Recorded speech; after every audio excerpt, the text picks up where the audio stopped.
am so excited. Passover is coming soon.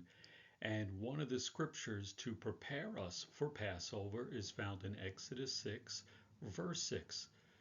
Say therefore to the sons of Israelis, God is telling Moses, say to them, I am the Lord, and I will bring you out from under the burdens of the Egyptians. I'm going to bring you out of there. Listen, the time has come, and here and now I am going to bring you out from Egypt and the burden of slavery that you are experiencing. Well, this is wonderful to first stop and remember what God offered and followed through and did for our ancestors many years ago. But some of you might be saying, well, listen, I don't have any physical chains on my hand. I'm not a slave. No one forces me to go out in the fields and work for no pay. This doesn't apply to me. I'm glad for them, but not for me. Well, hey, let's take a look and see. Yeshua said, truly, truly, I say to you, everyone who commits sin is a slave to sin. Everyone who commits a sin, everyone who sins, it's not just this one-time momentary lapse, but you're actually a slave. You're in bondage to sin.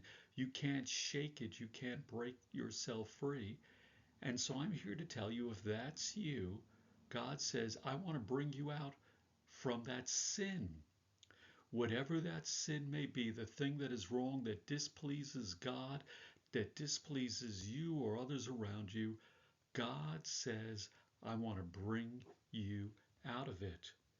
Well, let's take a look. Paul says, listen, hey, I am unspiritual, sold as a slave to sin. Paul, great apostle, wrote several of the letters that are saved in the New Testament, recorded in the New Testament scriptures. And he, great leader as he was, says he was sold as a slave to sin. Paul, great leader, acknowledged, admitted he is a slave to sin. And then he also in the book of Romans says that everyone has sinned. We all fall short of God's glorious standard. Listen, Paul says he's not the only one that has sinned, that's fallen short of what God would have for him. Every one of us, we're human. We encounter that, you and me, just like Paul. So we need for God to bring us out of sin that is in our lives. And so if during this season of Passover, when God promises to bring us out, maybe there is some sin that God wants to bring you out of during this season.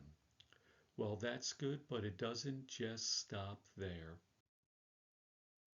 Here we have, what does it say? People are in bondage to many different things. As well, we see here what? Some people are in bondage to drugs.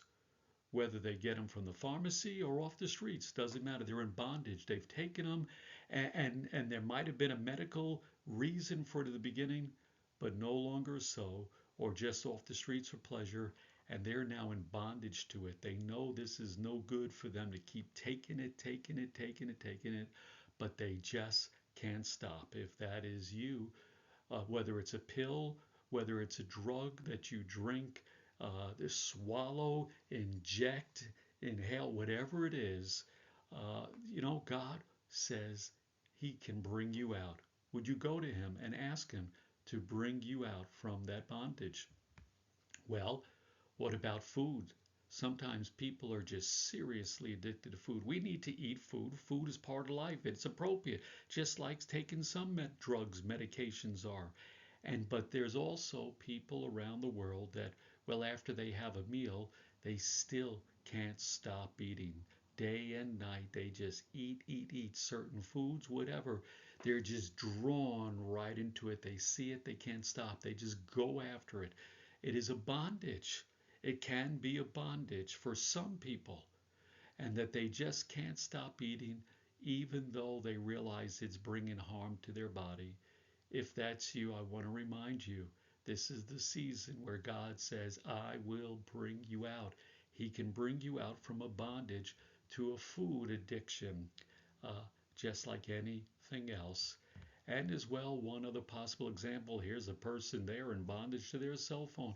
Listen, there are people in bondage to their phone, their tablet. They just can never, never, never, never put it down.